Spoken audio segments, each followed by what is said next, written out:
Hey everybody, welcome back. Today I'm going to show you how to make an adorable little holiday card. I love this stamp set from Fawn. I'm going to do a slight variation on this because I really want to keep the hills, but I actually want to add more paper to this. Alright, so I already cut down a rectangle, and it has, see how these little cross stitchings across the top of it? I used the die to get this, and this is from My Favorite Things cross stitch rectangles. I love to have stitching around on my panels. I think it just looks really pretty. And then I'm going to use the Cardabella Merry and Bright 6x6 paper pad. I love this paper pad. The paper is so pretty.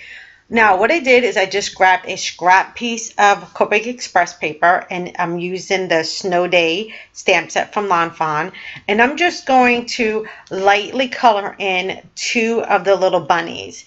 I think this stamp set is so versatile, and the images are so damn adorable. And since Simon Says Stamps is featuring them this week, I thought I would go ahead and make a card. So I'm going to grab my Memento ink, and I'm just going to line those up so they're kind of center in the paper because I need to die cut them later.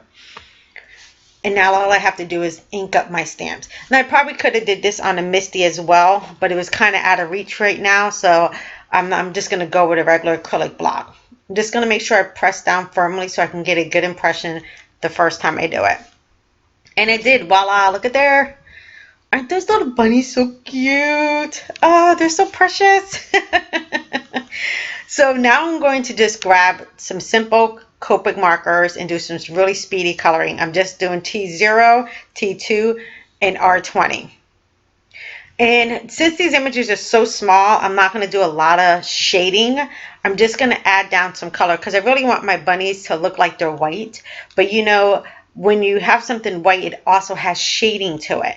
So that's why I'm just going to use just two of the Copic markers in one of the lighter shades to go ahead and get that shading for me. And I just sped this up because it's really simple to do. I'm not doing anything that's crazy fancy. I'm just like drawing in some lines and pulling out the color. So it's not an in-depth coloring tutorial. And lastly, I just need to add some pink to the inside of their eyes. Oh my God, into the inside of their ears. And then we are done. I just got to touch up the tails just a little bit. See? Just a tad bit of shading. Now I'm going to die cut them. I'm never going to fussy cut again, people. I'm telling you, I'm never going to fussy cut again. If I can help it.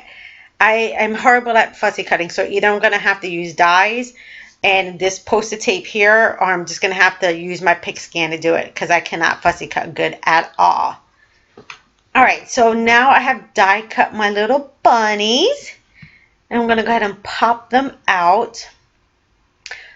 I think these little critters, you guys heard me say before, I'm a critter lover. I love these cute little rabbits. They're so cute. I love the one that has his ear flopped down. He's precious. All right, so we're going to go ahead and set that aside. And then I want to add some coloring across the top, like a sky color. So I'm going to grab a B00 Copic marker. And I haven't done this in quite some time, but I'm going to airbrush the sky onto the top. So I have my my Copic holder here, and I have my compressor already on. Let me just grab my box because I don't want to get spray color all over my desk because there's a boatload of stuff on my desk I do not want to get messed up. So I'm just going to put it inside the box, and then I'm just going to go in like kind of circular motions, kind of get me so it looks like clouds. Can you see that? Fluffy little clouds for my bunny. And that's super easy to do. It only took me a couple minutes to add that creative little background. Now I've already cut out the hill out of the, what is this one called, the Stitch Hillside Border. And I'm going to add my little bunnies to it.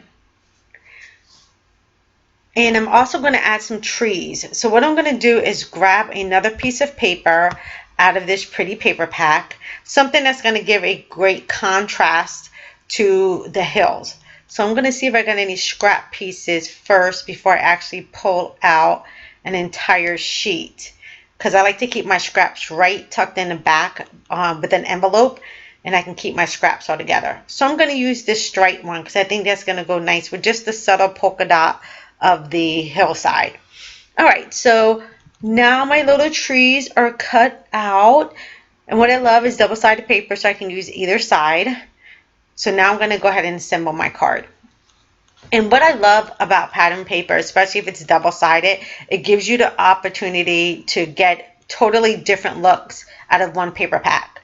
You know, if it's one-sided, you're kind of just limited to what's on the front side of the paper.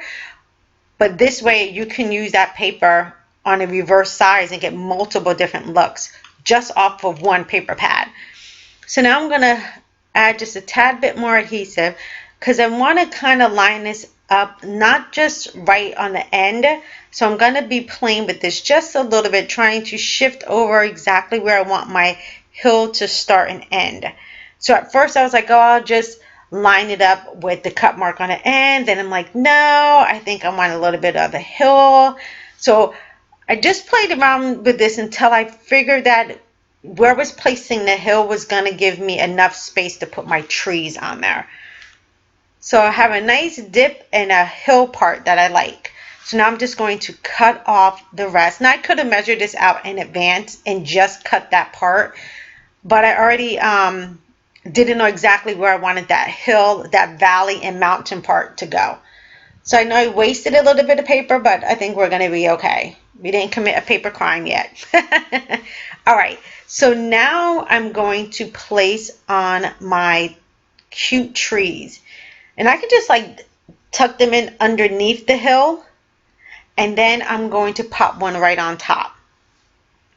Now I think I might want to use the back side of that paper instead of just having all three of the trees being striped. I'm going to let the last one have the back side of paper, which is a whole bunch of numbers. So I think that'll look pretty good. Again, bringing in another element, another pattern to this card. So as you can see, you can mix and match your patterns as long as they match, you know, you'll be good. Trust me. And then I'm just going to add that last tree and pop him up there. Super cute. All right, now I'm just going to grab some foam tape so I can add it to the back of my cute little bunnies. And I'm just going to split this down the middle so I can get 2 strips for each bunny, or 1 strip for each bunny. So as you can see, this card was super easy to put together. Not a lot of coloring, but it has great impact, and that's because I used the pattern paper. I didn't have to do a lot of coloring on this one. And sometimes that's what I need. I need a card that I don't have to do a lot to, but that it ends up being cute at the end. So I'm going to place my bunny a little bit closer to the trees. Yay, look at that. I love it, love it, love it. So now I'm going to mount this on white, but oh, I forgot my sentiment. I need to put my sentiment on here first. So let me go ahead and grab my stamp set again, and I'm just going to use the Merry and Bright sentiment in this stamp set. It has 2 of them, but I always tend to lean towards the Merry and Bright for some reason. So I'm deciding if I'm going to have it at the top or if I need to bring it down to the bottom. And I think we're probably going to put it at the bottom. I didn't leave enough room at the top, so the bottom is going to have to do. All right, let me move everything out of the way, and I'm going to grab my Misty and bring this in because I don't want to mess this up now since I have my card almost totally done. I do not want to destroy it by having a messed up sentiment, because I would just cry if that happened. I worked too hard on this cute little card. I don't want to mess it up. All right, so I'm just going to slide my panel up just a little bit, because when I was putting the sentiment down, it was kind of too tucked into the corner, and I didn't want it to miss when I was trying to stamp down. And I'm also going to take my bunnies off, so I'm going to have even pressure. And then I'm using my Misty, and I should be fine with that. But like I said, I don't want to mess this card up, so we're just going to be careful. And you might have to, you know, do 1 or 2 more steps, but we're going to make it work. So I always use a VersaFine for my sentiments because it gives a really nice black crisp line. And it really is my go-to for my sentiments. I think it's a perfect ink for sentiments.